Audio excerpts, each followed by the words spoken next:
Summary of Because Internet by Gretchen McCulloch. Narrated by Blake Farha.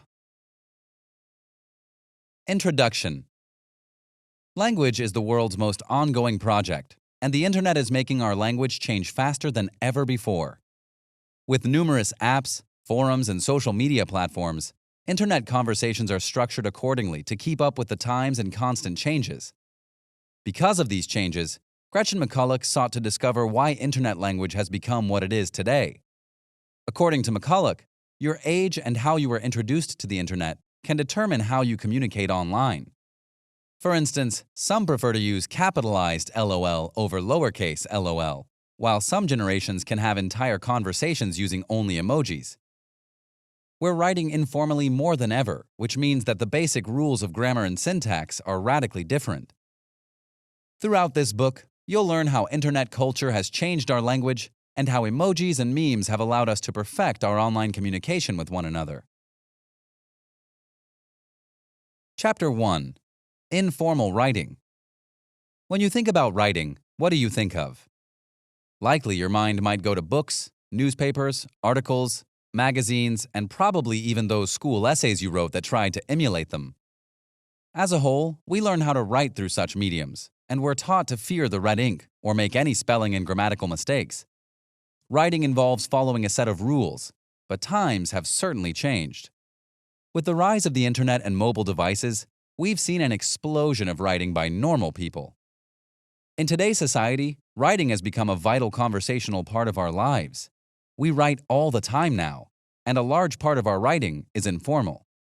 Our texts, emails, social media posts, and captions are quick and conversational.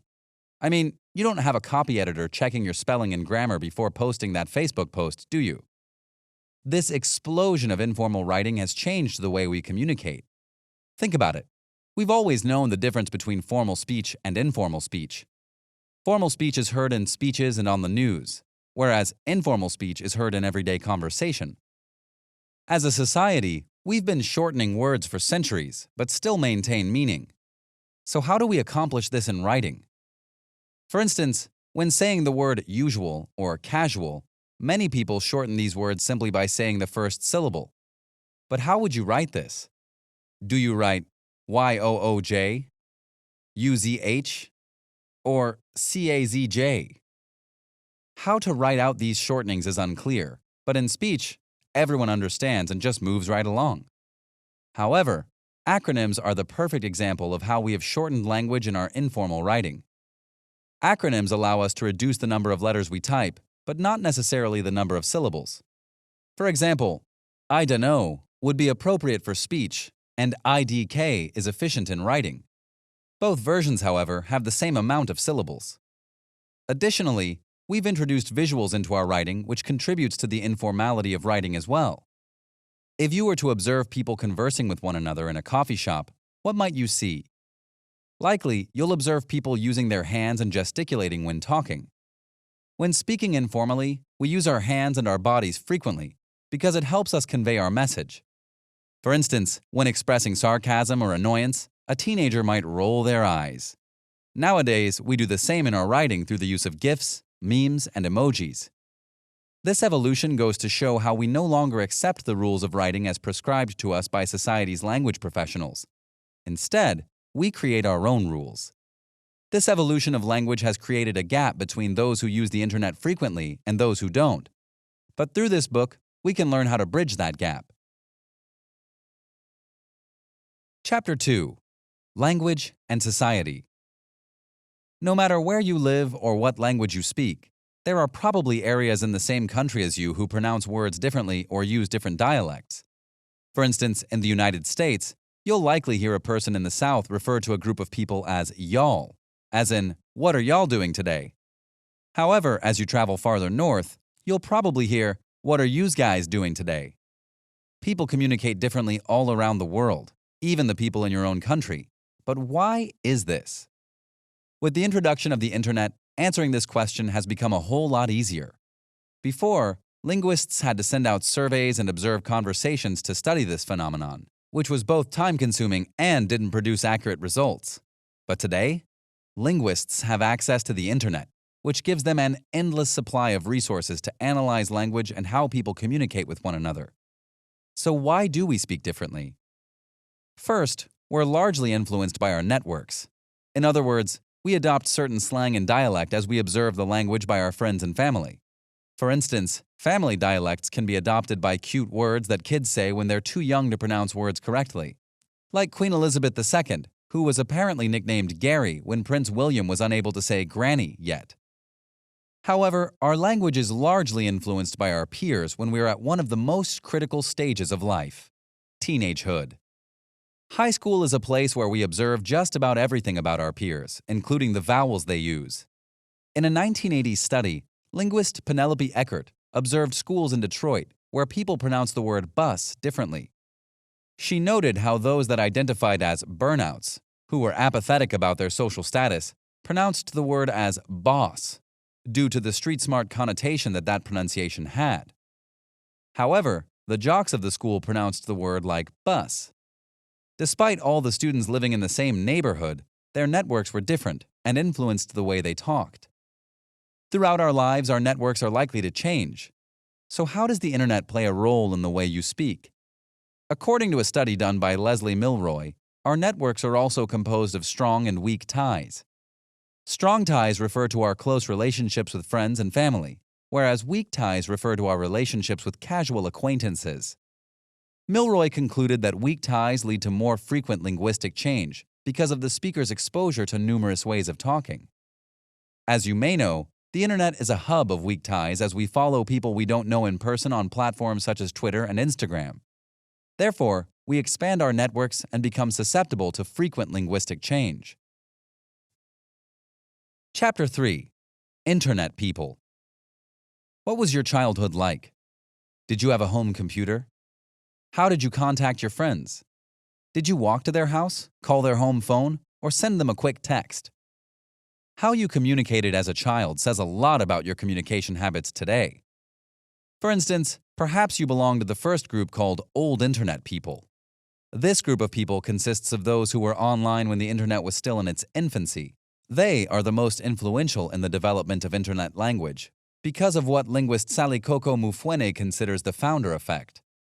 The effect suggests that the earliest members of a language group exert the most influence later on in its development.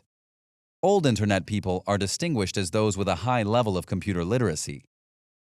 In its infancy, navigating the computer required using coding commands and knowledge of programming language, which attracted those who had a passion for technology. Those people developed acronyms that are still used today, such as BTW for by the way and FYI for your information. They also developed basic emoticons to convey emotions such as smiley face and sad face. The next groups of people are what McCulloch considers full internet people and semi-internet people. Both groups of people began using the internet around the late 1990s and early 2000s when the internet became easily accessible. The difference is that full internet people were younger and still in school. They were discovering the web with their classmates and were using services like MSN Messenger and AOL Instant Messenger to communicate with their peers. Semi-internet people, however, were older, and while they were learning their way around the internet, they were likely using it for work and maybe reading the news. This group of people uses the internet nowadays to maintain relationships with old friends and relatives. However, they're skeptical about communicating with strangers, and they're likely skilled in programs like Microsoft Office and Photoshop. The last groups are what McCulloch calls the pre- and post-internet people. Post-internet people are those who are too young to remember a time without the internet. They grew up with social media like Facebook, Instagram, and Twitter as their main form of communication with friends. On the other hand, pre-internet people are those who avoided using the internet because they either didn't need to or it was too intimidating to learn. However, they've become forced to use the internet due to its necessity for tasks like checking the weather or renewing their passport. Chapter 4. Typographical tone of voice. Throughout the years, the way we communicate online has changed considerably. As we message each other in chat-style conversations, the messages that we send one another can be seen on a single screen. This format of how we view our messages has changed the way we use punctuation. Nowadays, one of the biggest changes we have seen is the meaning of the period. What was once seen as a way to end a sentence has now become a sign of passive aggression. You see, because we can view our messages on a single screen, we no longer use a period to end a sentence. Instead, we simply just send a new message. This trend isn't just seen in the messages we send, however. It's also become mainstream in publications like The New Republic, who picked up on this change as early as 2013. With the absence of body language and facial expression, we've had to come up with ways to express emotion through text. Another way people have learned to communicate via online interaction is through the use of capital letters to express emphasis or to show that you are shouting. In person, if we want to shout, we simply shout. If we want to emphasize a word or a point, we simply change our tone of voice. However, we can't do that when we communicate online, so the use of capital letters is our way of filling that void. However, capital letters and punctuation aren't the only ways we've adapted online speak. Remember the smiley face emoticon we mentioned earlier? What was once seen as a simple disarming grin is now something much more ambiguous. With the absence of facial expressions, a simple smile emoticon is a great way to clarify a joke or tone down the aggression of a text. For instance, texting your best friend, "You're a terrible person," sounds pretty straightforward, right? However, if you add a simply smiley face emoticon to the message, it shows that you're simply joking and that you don't find your friend terrible at all. Lastly, the acronym LOL has come to know several meanings over the years as well. Old internet person Wayne Pearson invented LOL in the 1980s, originally used to indicate laughter. However, it soon evolved into what it means today. Nowadays, LOL can mean a few things. It can be used as a sign of appreciation for a joke, to diffuse an awkward situation, or more importantly, to indicate irony. This last one is the hardest to convey online. So hard, in fact, people for centuries have been trying to set rules for communicating irony in writing. In 1688, British philosopher John Wilkins proposed using an inverted exclamation mark as a symbol to indicate irony. However, this rule never gained traction. While irony is certainly hard to communicate online, sarcasm might be just as difficult. One way we can indicate irony and sarcasm is through the use of sarcasm tildes. For example, you might type, "I'm so glad to be at my parents' house for Christmas." By adding tildes, the writer indicates sarcasm and suggests that she might not actually be so glad to be at her parents' house for Christmas. Chapter 5. Emojis and Other Internet Gestures. What is it about emojis that people love to hate them? Perhaps people believe that these colorful symbols are cheapening the way we communicate. But regardless of how people view them, emojis are now a staple of mainstream pop culture. Invented by Japanese cell phone carrier SoftBank in the 1990s, emojis gained popularity in the 2010s when Apple and Android phones added them to their keyboards. Originally, the keyboards offered 608 symbols, but as their demand and popularity increased, the number of emojis rose to an astounding 2,800 symbols. But how did the emoji become a critical part of the way we communicate online? As mentioned previously, communicating online means there is an absence of facial expressions and body language, so the use of emojis work to fill that void. Emojis serve as emblem gestures. A gesture is simply a physical action you may use to communicate a message. For instance, when trying to say you love your child this much, you may spread your arms wide to indicate just how much. Some emblem gestures even have a specific name. For instance, if you give someone a thumbs up, English-speaking persons will understand that you are indicating a good job. Now we can give a thumbs up or thumbs down sign over text. Not only that, we can wave to someone, wish someone luck, and even roll our eyes through the power of emojis. In addition to emblem gestures, we also have the power of illustrations. Illustrations allow us to reinforce the meaning of a message and perhaps illustrate context. One of the biggest examples of this is through the sending of birthday messages. Today, when you send a birthday message to a friend, a wide range of illustrations can be accompanied with the text, including a birthday cake, balloon, or gift emoji to illustrate context.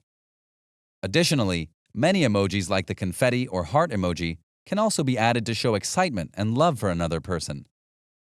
At the end of the day, emojis have become a popular form of communication, and they serve to help us bring meaning to our informal online conversations.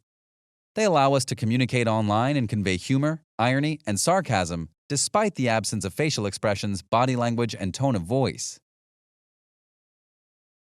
Chapter 6. How Conversations Change. Have you heard of the term third place? Most English-speaking people probably have, but in this sense, it doesn't mean earning the bronze medal. Ray Oldenburg coined the term in 1989 as a reference to social spaces that are outside the usual home and work realm. For instance, the first place refers to the home, second place refers to work, and the third place refers to atmospheres that are used for recreation, relaxation, and conversation. And while pubs and cafes are certainly great examples of such places, social media has quickly joined the ranks of becoming the third place as well. So how can social media be similar to a pub or cafe? Well, when you log on to your social media network, you have the option of communicating and socializing with people you've never met before. Additionally, you can keep up with the lives of acquaintances and old friends, which negates the need to catch up with them because you already know the major events going on in their lives. Before the internet, making plans or a phone call were necessary to figure out what was going on in a person's life. Nowadays, a quick search on social media can usually tell you all you need to know about what a person has been up to lately. So how has social media affected teenagers who never knew a pre-internet world? Well, several studies suggest that teens now turn to the internet to chat with their friends, meet new people, post updates, and even flirt. This means that they are no longer hanging out in person as much as teens did in previous generations, which also means post-internet teenagers aren't having as much sex or drinking as much as the generations before them. Some of the largest third-place platforms today are Facebook and Reddit, both of which allow you to communicate with people you know in real life and those you don't. Reddit is currently the most popular forum on the internet with 1.2 million different communities, all centered around specific topics. So if you're interested in something like makeup artistry, you can find a community to share tips, tricks, and pictures of your work to strangers on the internet who also enjoy makeup artistry. In the past, people would attend classes to share and hone their interests. And while classes certainly still exist, the internet has now opened a new world of possibilities for creating communities of artists, computer nerds, pop culture lovers, and more to come together and share their interests. These tight-knit communities allow people to make real online connections that may be stronger than their real-life connections. Chapter 7. Memes and Internet Culture. As you scroll through social media, you'll likely see an endless number of memes that serve to entertain you, make you laugh, and even prove a point. Everyone loves a good meme. But did you know that memes have been around longer than the internet? Evolutionary biologist Richard Dawkins actually coined the term in 1976 to cover how ideas, behaviors, and styles spread from person to person within a culture. In other words, a meme is a shareable piece of cultural information that survives through social selection. Memes were certainly popular before the internet ever began. They were just shared in other ways, like on posters or even as graffiti. For instance, internet scholar Lemore Schiffman describes the pre-internet meme, "Kilroy was here," which is a graffiti sketch that features a large-nosed man peeking over a wall. This image became extremely popular in Europe during World War II and is a great example of a meme that existed long before the internet did. Today, however, internet memes are simply digital images that feature superimposed text that convey a message of some sort. These types of memes gained traction in the early 2000s. The earliest popular meme that many remember is from 2005. Popularly known as lolcats, these memes featured funny pictures of cats with witty captions. What made lolcat memes so popular? Was it relatability? Humor? Its popularity was largely due to the purposeful use of incorrect grammar and spelling. Surely a cat can't speak English, so lolcat memes featured captions like, "I can has prom date?" to reflect a cat's poor grasp on the English language. Similarly, the successful Doge memes also shared linguistic errors. Doge itself is a misspelling of dog and was based on a photo of Japanese teacher Atsuko Sato's pet Shiba Inu. The meme typically featured the dog with text that revealed the dog's inner thoughts, all with improper spelling and grammar. The meme was then shared around different subcultures to share jokes within communities that people could relate to. One reason the meme has become a part of mainstream culture is because of its easy creation and distribution. Simply putting text onto a digital image and posting it onto various forums and social media makes it simpler than ever to create a viral image that entertains the masses. Additionally, understanding a meme typically requires one to be an insider to a particular community, which reinforces a sense of belonging between members of the community. This sense of belonging builds a bond between people who have never met in real life, but allows people to feel a sense of support they may not have in the real world. Final summary. The changes in the English language have been ongoing for centuries. The introduction of the Internet, however, has changed our language faster than ever before. What used to be saved for diaries, journals, and letters, the Internet has allowed people to bring their informal writing to the masses. With social media, blogs, and online forums, people can write however they wish without the fear of an editor or teacher marking up their work with a dreaded red pen. Additionally, we have now perfected the way we communicate online with the introduction of emojis and memes, which allow us to avoid miscommunication. Emojis and memes don't just add color and humor to our messages, but they also allow us to convey humor, sarcasm, and irony in ways that make it feel as if we are having a face-to-face conversation. This feeling of belonging has allowed us to make connections with people online that are even stronger than our real-life connections, and allows us to find a community of support from the comfort of our own home. Did you like this audiobook summary? Click the like button now to support our channel and click subscribe if you want to get notified each time we post a new free audiobook summary on YouTube.